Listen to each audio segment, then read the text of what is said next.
Hey everyone, I'm Patryk, and today I'm showing you how to fix a very annoying USB issue. You plug in your USB drive and it says it needs to be formatted. You format it, and suddenly the drive goes from 8 gigabytes to only a few megabytes.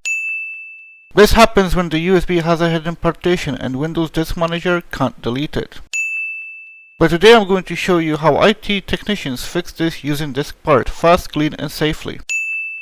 When a USB was previously used as a boot drive or for recovery tools, it creates special hidden partitions. Windows can see them, but it can't delete them. That's why your USB only shows a tiny amount of storage. This process will erase the USB completely. Make sure there's nothing important on it.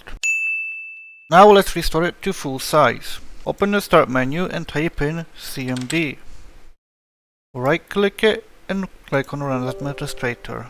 Elevate your privileges. Then enter these commands one at a time. DiskPart, list, disk. Find your USB in the list. Check the size capacity. Make sure it's correct. Mine is disk 1, so I'll type in select disk 1. I will get a prompt that disk 1 is now selected. I will then do the following command clean. Then we will type in create partition primary. We will do format fs equals FAT32 quick. Then we will do assign, and then we will do exit.